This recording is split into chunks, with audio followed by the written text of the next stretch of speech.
네, 말라기 이야기 정말 오랜만인 것 같습니다. 말라기 시리즈 계속 하다가요. 어떻게 하다 보니까 수요일 날 하지 못해서 정말 오랜만에 말라기 이야기를 하는 것 같습니다. 지난번 이야기 기억하시나요? 네. 저희 중고등부 아이들에게 딱 이렇게 얘기하면 정말 싸늘한 침묵밖에 감돌지 않더라고요. 네. 어떤 말씀이었나요? 말라기 2장 1절에서 9절 말씀이었죠. 제사장들에게 하나님께서 명령하셨습니다. 하나님의 이름을 영화롭게 해라는 명령을 내리셨습니다. 왜요? 너희가 부름받은 목적을 기억하라는 거예요. 그 명령을 지키면서 그 너희를 부르신 그 목적을 기억하며 그대로 살아라고 말씀하셨죠. 너 불렀을 때 그 초심, 너희 민족 처음 불렀을 때 그 목적을 잊지 말고 살아라고 명령하셨던 것입니다. 그래서 이런 적용을 했었던 걸로 기억합니다. 내가 지금 섬기고 있는 섬김의 자리에서 처음 하나님께서 날 이 자리에 섬겼을 때 그 초심을 기억하며 우리 계속해서 잘 섬기자라고 제가 말씀을 드렸었습니다. 기억하시죠? 네, 눈빛이 싹 돌아오시는 거 보니까 기억하시는 것 같습니다. 어렸을 때 정말 운동장에서 많이 놀았어요. 매일매일 학교 앞 운동장에서, 그때는 모래가 대부분이었잖아요. 엄청나게 놀았습니다. 그리고 집에 돌아오면 꼬라지가 어떻죠? 저희 아들 4명이 주일날에요 하루 종일 교회에서 뛰어놀다가 옵니다. 저녁에 들어오면 애들이 생색이 어떨까요? 정말 거짓골이 아닐 수가 없습니다. 그럴 때 어떻게 해야 하나요? 그럴 때는요, 이런 비누를 가지고 아이들을 깨끗이 팍팍팍 닦입니다. 막 싫다고 도망가고 막 그래도 깨끗하게 닦입니다. 그러면 어떻게 되죠? 몸도 깨끗해지고 아이들의 건강도 유지할 수 있다는 것이죠. 그러면 우리의 마음, 우리의 영이 더러워졌을 때는 어떻게 깨끗하게 해야 할까요? 예전에 유년부를 담당할 때 이 질문을 한 적이 있습니다. 야, 우리 몸을 씻으면 비누로 닦으면 되잖아. 우리 영혼이 더러워지면 어떻게 해야 돼? 물어보니까 비누를 먹어요 라고 얘기를 하더라고요. 네, 정말 아이들 같죠. 비누를 먹는다고 해결이 될까요? 이 문제를 겪고 있는 말라기 시대의 상황들을요, 우리는 계속해서 보고 있었던 것이 있습니다. 자, 말라기는 여러 가지 논쟁으로 이루어진 책입니다. 하나님과 이스라엘 백성 간의 논쟁이죠. 오늘은 3번째 논쟁입니다. 바로 가정에 대한 이야기입니다. 가정, 중요할까요? 안 중요할까요? 아마 가정이 중요하지 않다고 하는 사람은 아무도 없을 것입니다. 왜요? 모든 것의 기초이기 때문입니다. 가정은요, 무너지면 아마 사회 전반적으로 많은 것들이 무너질 거예요. 가정은요, 하나님께서 세우신 최초의 공동체입니다. 하나님께서 세우신 교회라는 것이죠. 그리고 하나님께서도 무엇보다 가정을요, 우리 말씀을 읽어보면 알 수 있잖아요, 너무나 소중히 여기십니다. 아니, 하나님, 교회뿐만 아니라 우리 사회도 이렇게 말합니다. 사회의 건강함을 측정할 때 이렇게 측정한다고 해요. 가정들이 많이 건강하면 사회적으로 조금은 불안해 보여도 그 사회는요, 건강한 거래요. 그런 사회가 아무리 건강해 보여도 깨어진 가정이 많고 가정들이 건강하지 못하면요, 그 사회는요, 건강하지 못한 것이라고 얘기하는 것을 본 적이 있습니다. 왜일까요? 가정을 하나님께서 세우시고 하나님께서 그 가정을 통하여서 우리 삶들을, 우리 인생들을 이끌어 가시기 때문입니다.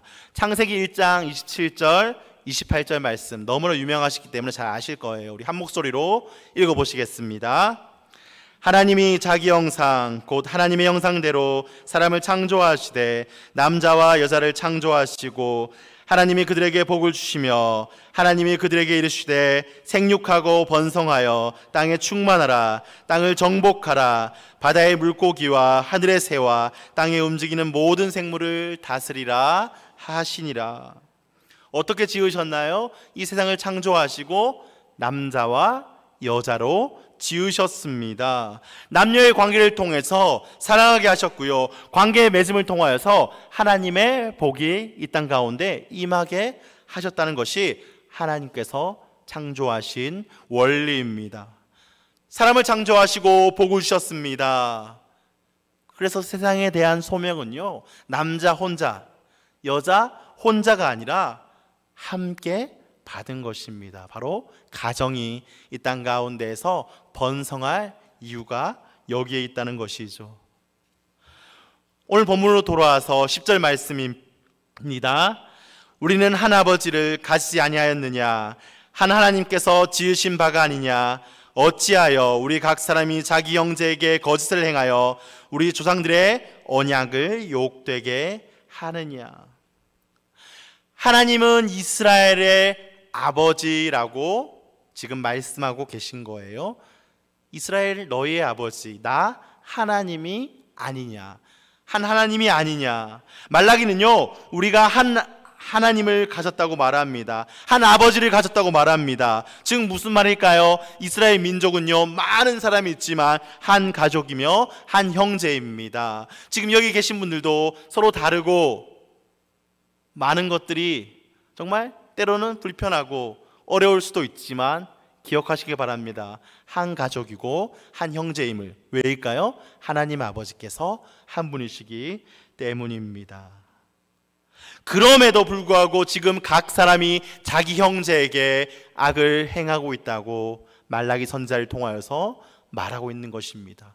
형제끼리 형제에게 악을 행한다라고 말하고 있죠. 형제 누구예요? 가족에게 악을 행하는 것이죠. 제가 키르기스탄 선교지에 살 때 한 5년 정도 살았거든요. 사업하시는 분들과 잠깐 얘기를 한 적이 있습니다. 새로 오신 분하고 또 막 옛날에 오래된 분들하고 막 얘기를 나눈 적이 있었어요. 무엇이 가장 어려웠나, 또 어떤 것이 처음 왔을 때 가장 힘드냐라고 물어봤습니다. 뭐라고 대답했을까요? 한마디 하시더라고요. 한국 사람을 조심해야 된다는 거예요. 이해할 수가 없는 거예요. 아니, 이 다른 나라에서 한국 사람 서로 도와야지, 도와주고 이끌어줘야지. 그런데요, 한국 사람들이 새로운 사람들의 그 어려움을 알기 때문에 그것을 이용해서 사기를 친다는 것입니다. 그래서 한국 사람을 조심해야 된다라고 저에게 말했습니다. 그 어려움을 이용해 먹는다는 것이죠. 바로 형제에게, 민족에게 거짓을 행하고 속이고 약탈한다는 것이죠. 지금 말라기 선지자의 시대에 이스라엘 백성들의 모습을 적나라하게 보여주고 있습니다.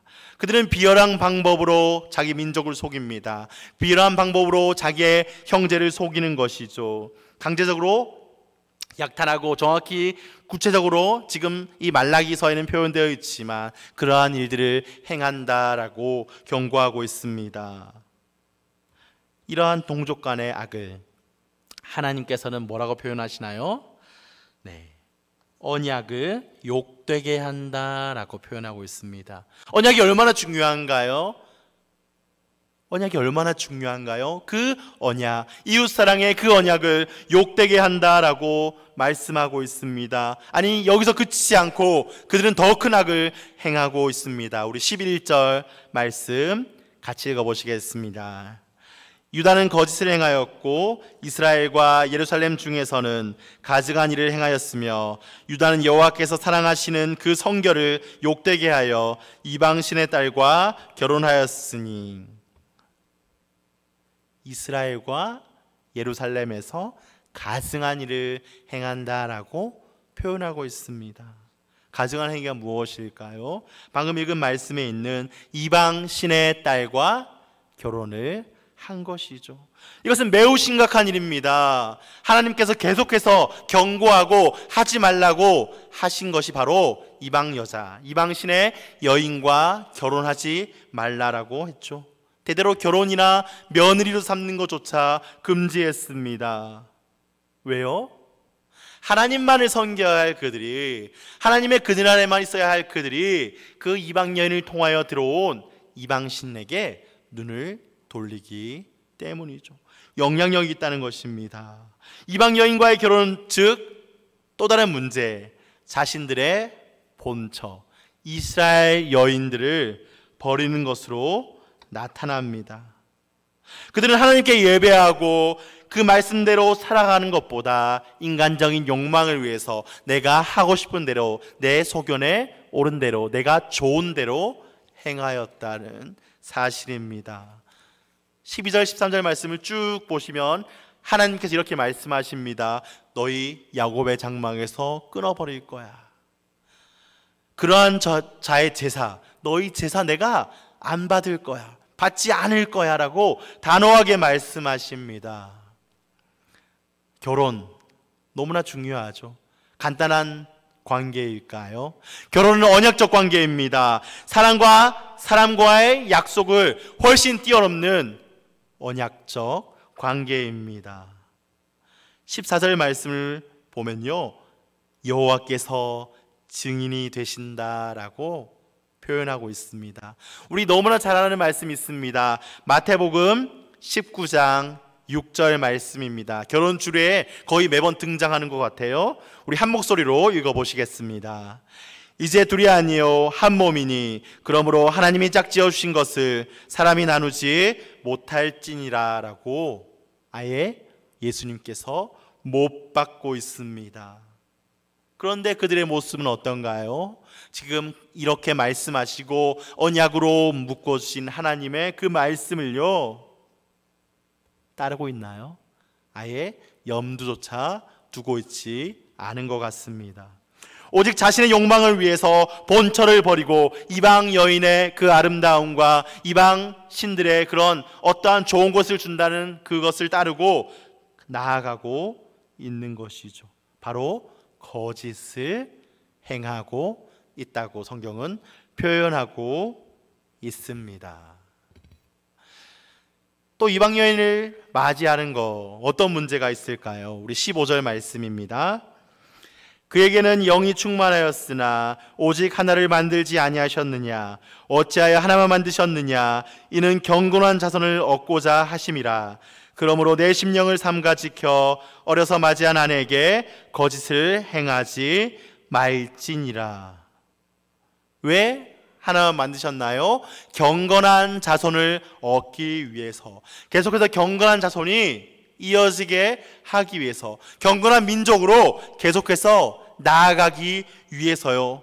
그렇게 하셨는데요, 이방 여인을 받아들이는 것 무슨 말일까요? 경건한 자손을 얻지 못한다는 것이죠. 그녀들은 롯과 같이 오직 여호와를 위해서 자신의 목숨까지 버리려고 했던 여인들이 아닙니다. 이방 여인들은 하나님을 사랑하지 않습니다. 여호와의 율법을 즐거워하지 않습니다. 배우지도 않습니다. 그런 그들에게 경건한 후손을 얻을 수가 있을까요? 물론 모두 다는 아닙니다. 우리 성경을 보면요, 예수님의 계보 가운데 이방 여인을 하나님께서 특별하게 사용하셨던 경우도 있습니다. 무엇이 문제일까요? 이스라엘이 애굽에서 출애굽했던 이유가 무엇일까요? 바로 그 언약 백성으로서의 그 고유한 정체성을, 하나님 자녀로서의 그 고유한 정체성을요 지키기 위해서 나온 것이죠. 왜 가나안 땅에서 정복 전쟁을 했나요? 그냥 같이 잘 어울러서 살면 안 되나요? 바로 이 문제를 해결하기 위해서 정복 전쟁을 했었다는 것이죠. 그러나 우상을 섬기는 그 이방 여인들을 맞아들이면 그동안 애쓰고 노력하고 경건을 위해서 했던 모든 것들이 수포로 돌아간다는 것이죠. 무너진다는 것입니다. 결국 이스라엘의 정체성을 무너뜨린다는 것이죠. 존재의 의미를 파괴한다는 것입니다. 그냥 이방 여인과 결혼하려면 끝나나요? 아니요. 우리 또 16절에 보면요, 또 문제가 있습니다. 정말 문제가 많은 민족 같아요. 우리 16절입니다. 이스라엘의 하나님 여호와가 이르노니 나는 이혼하는 것과 옷으로 학대를 가리는 자를 미워하노라. 만군의 여호와의 말이니라. 그러므로 너희 심령을 삼가 지켜 거짓을 행하지 말지니라. 본처를 버리기 위해서 어떻게 하나요? 아내에게 죄를 뒤집어 씌웁니다. 모함합니다. 쫓아내는 구실을 만듭니다. 왜요? 정당한 이혼의 사유를 만들기 위해서이죠. 하나님께서는 이혼을 싫어하시지만, 그러나 또 이혼의 방법을 모세를 통하여서 이야기를 하셨습니다.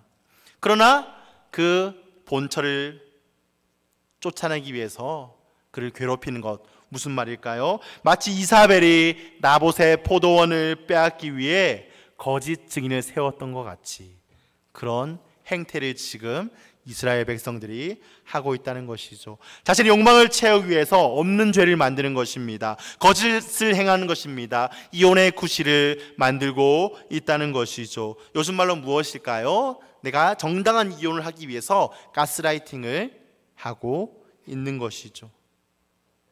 이러한 사람들이 여호와께 묻습니다. 이런 죄를 범하고 자기의 죄를 모르는 사람들이 지금 하나님께 묻고 있는 거예요. 이게 무슨 일입니까? 왜 여호와께서 우리의 제사를 받아주지 않으세요? 우리가 무슨 잘못을 했나요? 라고 물어봅니다. 하나님은 그들에게 단호하게 말씀하셨죠. 우리 12절, 13절 말씀을 우리 한 목소리로 읽어보시겠습니다. 이 일을 행하는 사람에게 속한 자는 깨는 자나 응답하는 자는 물론이요 만군의 여호와께 제사를 드리는 자도 여호와께서 야곱의 장막 가운데에서 끊어버리시리라.